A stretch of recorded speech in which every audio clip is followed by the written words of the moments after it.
जय हिंद दोस्तों, कैसे आप सब। तो ये वीडियो आपका बीए पार्ट 2 का है और ये अनिवार्य भाषा हिंदी का है, जो कि आपका बीए पार्ट 2 या बीएससी पार्ट 2 या बीकॉम पार्ट 2 दोनों तीनों के लिए बहुत ही इम्पोर्टेंट होने वाला है, क्योंकि अनिवार्य भाषा हिंदी जो है वो तीनों में एक ही जगह से पूछता है, चाहे वो साइंस, आर्ट्स या कॉमर्स हो।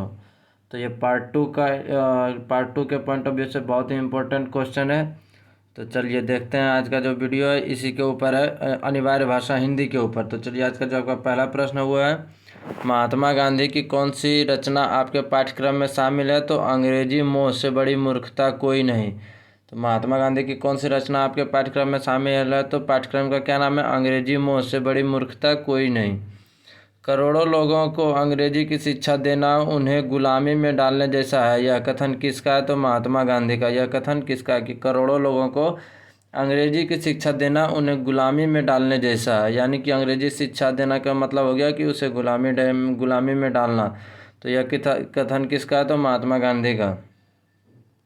नेक्स्ट क्वेश्चन आपका है, दुनिया से कह दो कि गांधी अंग्रेजी नहीं जानता। गांधी जी ने यह संदेश कब और कहाँ से तथा किस माध्यम से दिया था।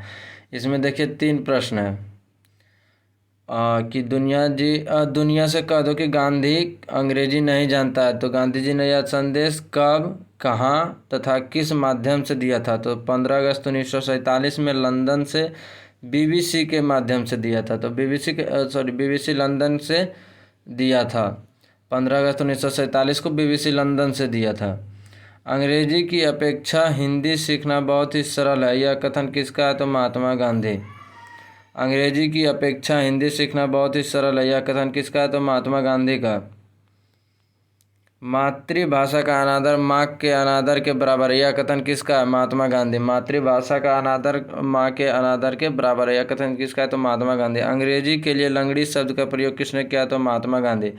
महात्मा गांधी ने अंग्रेजी के लिए लंगड़ी शब्द का भी प्रयोग किया है। चलिए देखते हैं नेक्स्ट क्वेश्चन। तो अंग्रेजी भाषा में शिक्षा प्राप्त करने में कम से कम कितना समय लगता है। तो 16 वर्ष। तो अगर जबकि आप अंग्रेजी भाषा में शिक्षा प्राप्त करना चाहते हैं तो कम से कम कितना समय लगता है। तो 16 वर्ष। और मातृभाषा में शिक्षा प्राप्त करने में कितना समय लगता है। तो 10 वर्ष। यानी आप अपने मातृभाषा में शिक्षा प्राप्त करने का कोशिश करते हैं तो उसमें आपको मात्र 10 वर्ष लगता है। नेक्स्ट क्वेश्चन आपका, जापान ने किसके द्वारा जन जागृति की है। तो मातृभाषा द्वारा। जापान ने किसके द्वारा जन जागृति की है। तो मातृभाषा द्वारा। अंग्रेजी कुछ ही दिनों में उच्च परिवारों की मातृभाषा बन जाएगी, ऐसा किसका विचार था। तो लॉर्ड चेम्सफोर्ड का। भारत की सर्वमान्य संपर्क भाषा क्या हो सकती है। तो भारत की सर्वमान्य संपर्क भाषा हिंदी है। बिहार की राजभाषा क्या है। तो हिंदी। बिहार की राजभाषा क्या है। तो हिंदी। नेक्स्ट क्वेश्चन आपका, हिंदी ही हिंदुस्तान की शिक्षित समुदाय की भाषा हो सकती है, यह किसका कथन है। तो महात्मा गांधी। महात्मा गांधी कहते हैं कि हिंदी ही हिंदुस्तान की शिक्षित समुदाय की भाषा हो सकती है। महात्मा गांधी की मूल भाषा या मातृभाषा क्या थी। तो गुजराती। महात्मा गांधी की मूल भाषा या मातृभाषा क्या थी। तो गुजराती। नेक्स्ट क्वेश्चन आपका, हमारी प्रांतीय भाषा क्यों कंगाल और निस्तेज बन गई है। तो अंग्रेजी के कारण। हमारी प्रांतीय भाषा जो है कंगाल या निस्तेज किसके कारण बन गई है। तो अंग्रेजी के कारण। आपकी पुस्तक में शामिल कौन से रचनाकार कवि उत्तर प्रदेश के मुख्यमंत्री बने थे। तो डॉक्टर संपूर्णानंद। डॉक्टर संपूर्णानंद उत्तर प्रदेश के मुख्यमंत्री भी बने थे।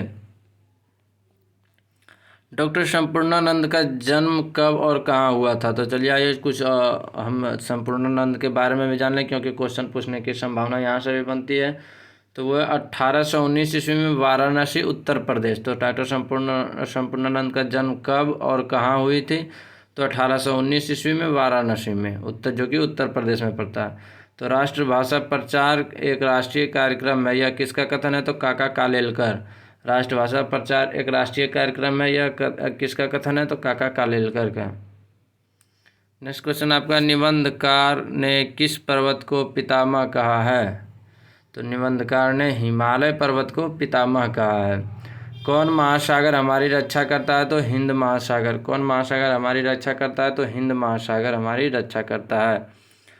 लोकमाता नामक यात्रा विवरण किसकी रचना है? तो काका कालेलकर। लोकमाता नामक यात्रा विवरण किसकी है? तो काका कालेलकर। काका कालेलकर के अनुसार अहिंसा के माने क्या होता है? विश्व बंधुत्व। काका कालेलकर के अनुसार अहिंसा के माने क्या होता है? तो विश्व बंधुत्व। अंगकोर वाट, अंगकोर धाम, वंतेश्वरी के मंदिर कहाँ है? तो कंबोडिया में। ये तीनों मंदिर कहाँ है? तो कंबोडिया में। काका कालेलकर की कौन सी रचना आपकी पुस्तक में है? तो अहिंसा का अभिनव क्षेत्र। अहिंसा का अभिनव क्षेत्र। काका कालेलकर की कौन सी रचना आपकी पुस्तक में? तो अहिंसा का अभिनव क्षेत्र। गांव का सबसे प्रसिद्ध त्यौहार क्या है? तो होली और दशहरा। गांव का सबसे प्रसिद्ध त्यौहार कौन है? तो होली और दशहरा। गांव में मनोरंजन और शिक्षा का दूसरा साधन क्या था? तो रामलीला। गांव में जो है मनोरंजन और शिक्षा का दूसरा साधन क्या था? तो Ramlila. Next question, doctor Rajendra Prasad द्वारा रचित निबंध का नाम लिखें। तो गांव का जीवन। डॉक्टर राजेंद्र प्रसाद द्वारा रचित निबंध का नाम लिखें। तो गांव का जीवन। गांव का जीवन पाठ्य शीर्षक में वर्णित दो गांव के नाम लिखें। तो जीरादेई और जमालपुर। गांव का जीवन पाठ्य शीर्षक में वर्णित दो गांवों का नाम लिखें। तो जीरादेई और जमालपुर। नेक्स्ट क्वेश्चन आपका है, बापू के कदमों में नामक कृति किसकी रचना है? तो डॉक्टर राजेंद्र प्रसाद। बापू के कदमों में नामक कृति किसकी रचना है? तो डॉक्टर राजेंद्र प्रसाद। राजेंद्र प्रसाद पर बचपन से ही किस चीज़ का प्रभाव पड़ा था? तो रामायण पाठ का। राजेंद्र प्रसाद पर बचपन से ही किस चीज़ का प्रभाव पड़ा था? रामायण पाठ का। तो ये आपका हो गया टॉप 30 इम्पोर्टेंट क्वेश्चन। तो इसी तरह का आपका अभी अगला भी वीडियो आएगा, जो कि चाहे अब जीके जीएस का हो या बीए पार्ट 2 पर ही हो। तो चलिए मिलते हैं इसी तरह का एक अगले वीडियो में, तब तक के लिए जय हिंद।